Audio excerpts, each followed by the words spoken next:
Hello fellow flight simmers and aviation fans, and welcome to this Microsoft Flight Simulator 2020 update.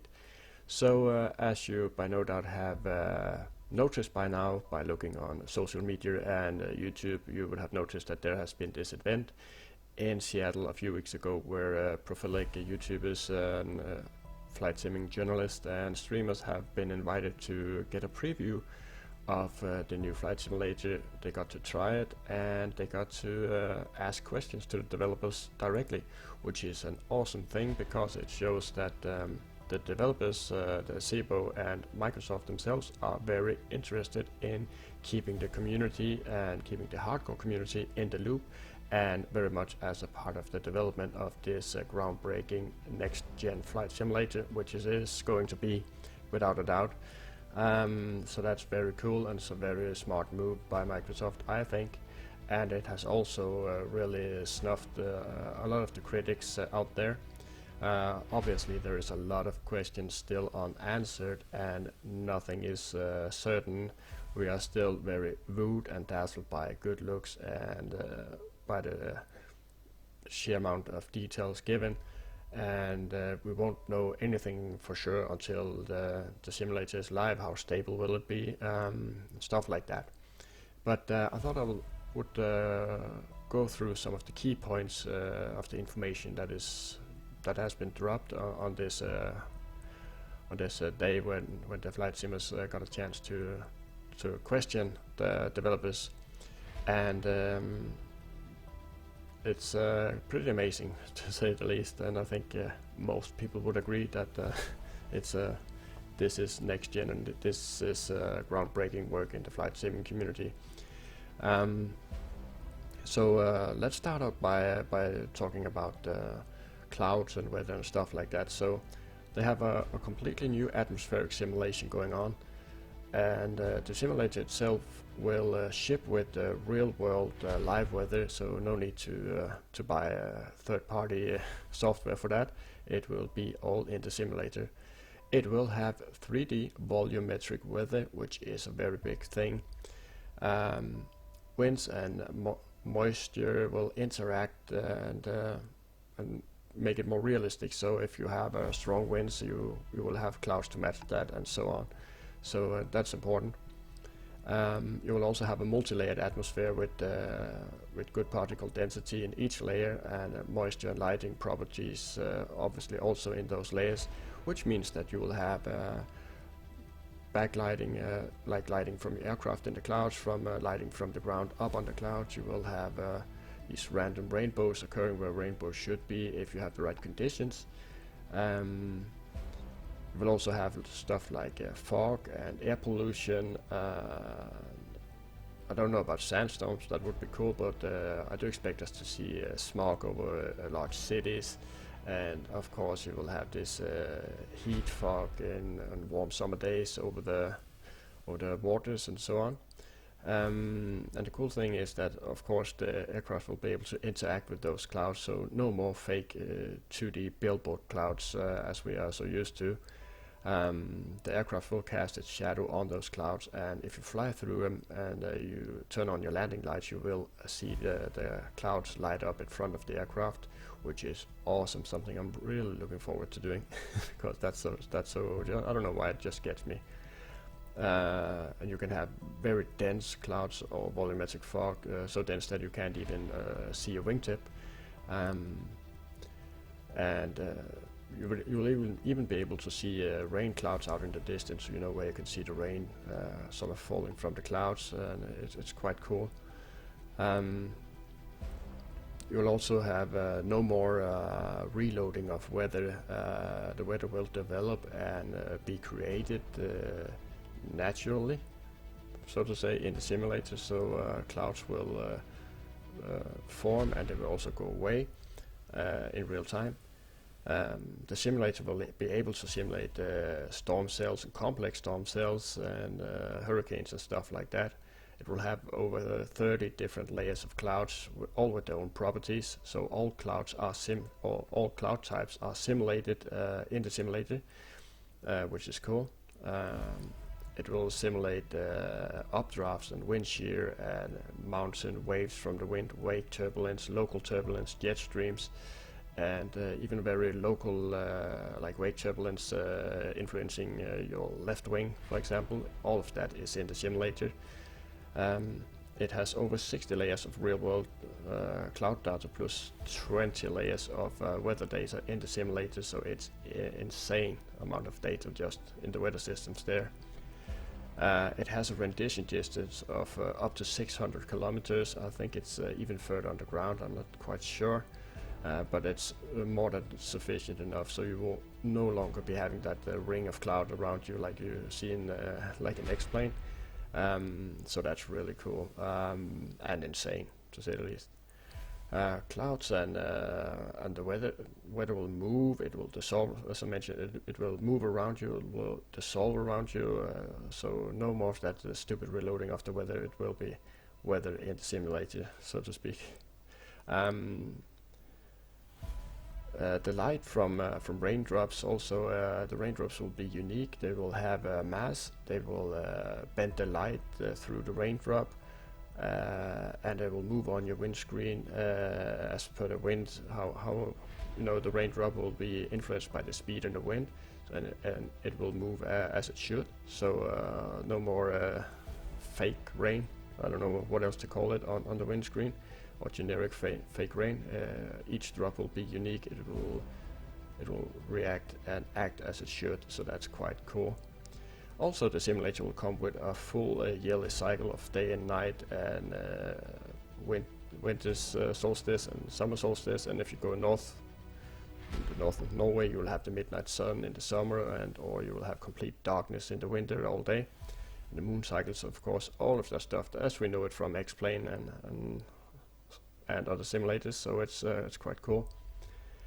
The developers have stressed quite hard that they are dedicated to the hardcore flight simming community, and it is where they will base the simulator and grow it from there.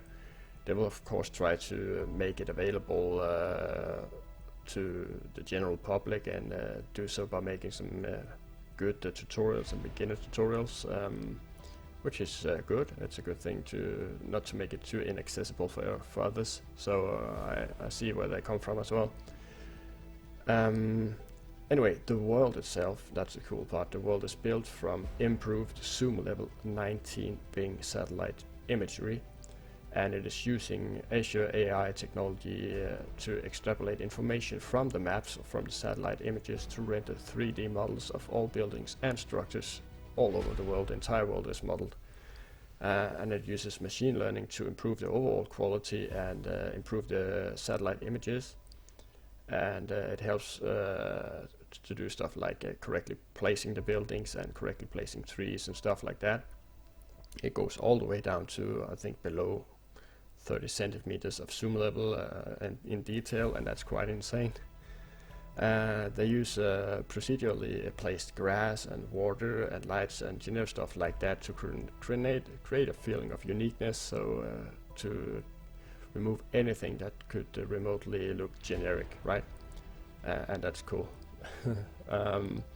And all of this obviously makes it possible to do VFR flying anywhere in the world, without a doubt. They even plan to have all 44,000 airports simulated, so all airports in the world are there for you, correctly simulated, and that's, I don't know, it's just mind-blowing.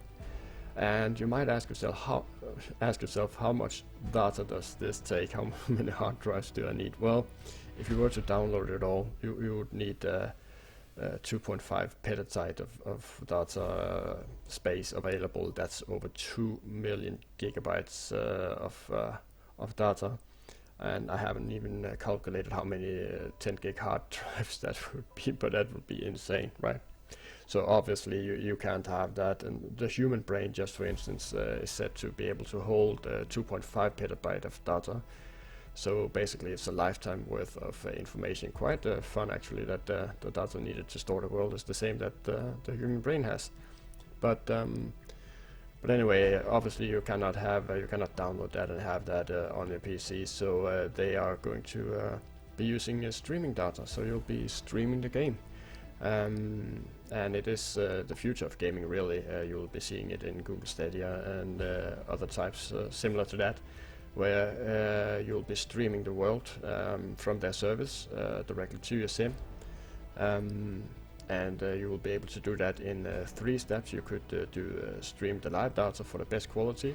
You can cache some of the data locally and play offline. So you can cache, let's say you cache New York, and you have cached Chicago, and you fly in between there. Then you'll fly in a more lower quality scenery in between, and then you'll have cached the good quality for the local flying, right? And you can also fly completely offline with uncached scenery at all, and obviously it won't look as good. So you have 3 options there. You can cache and then cache locally and then fly offline in that local area and have some generic stuff outside of that. You can uncache a complete simulator, which will be lower quality, and then you can stream live for the best quality. So it's a smart move. It's a right thing to do, I think, and it's the future of gaming. So I have no issues with that.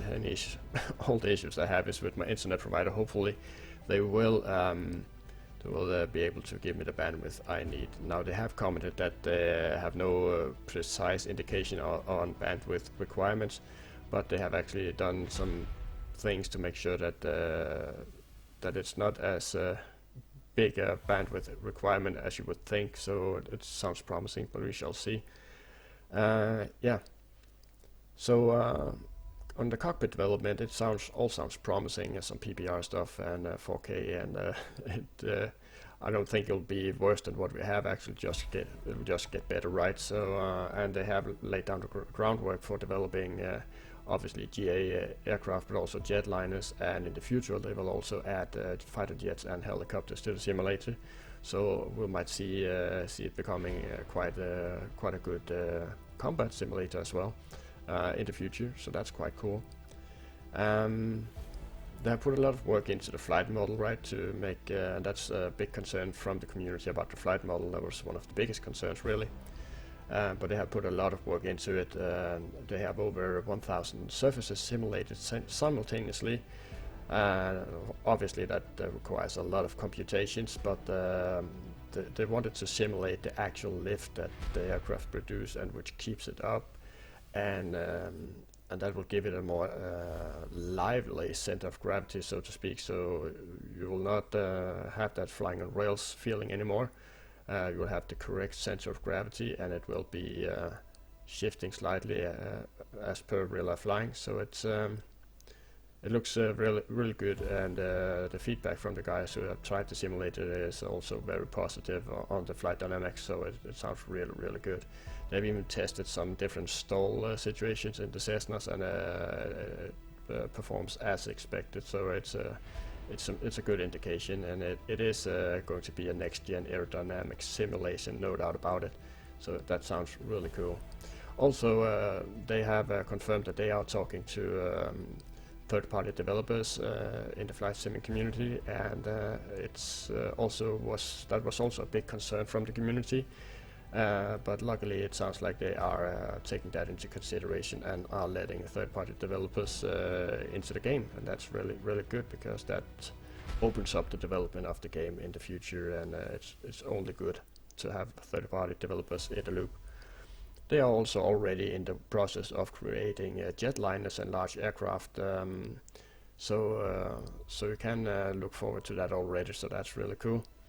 And they are also going to open up for a shared cockpit and for multiplayer in the simulator. Obviously, it will be flying on the VATSIM network and other networks like that, IVAO and so on. So multiplayer and shared cockpit are coming.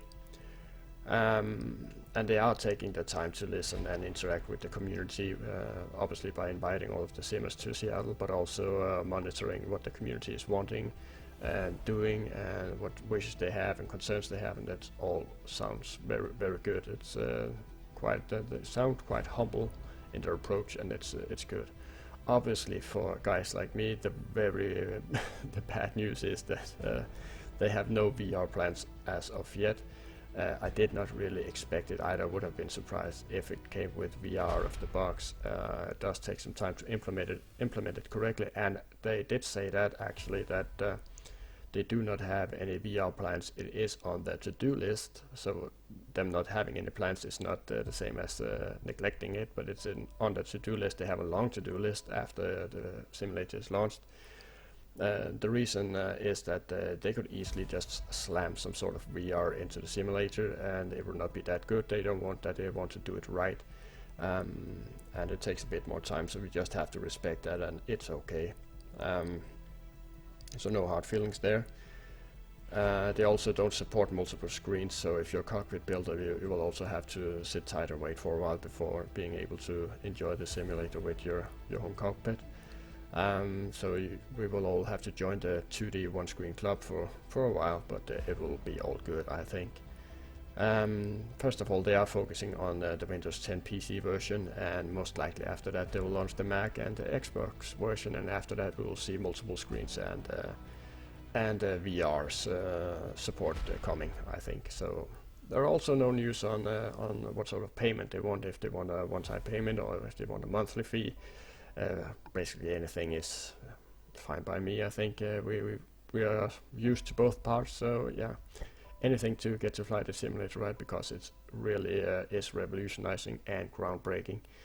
So yeah, that was all of my 5 or 10 or 20 cents on the latest gossip on the new flight simulator. It looks very promising. It is going to be a bomb into the simulator sphere here, and I could understand if the guys at X-Plane and P3D are getting a bit nervous, because this is a very good challenger coming into the market here, I must say. So yeah, I will post a new update and the news as they come out. I hope you enjoyed this video, and I hope that you are as excited about the new flight simulator as I am.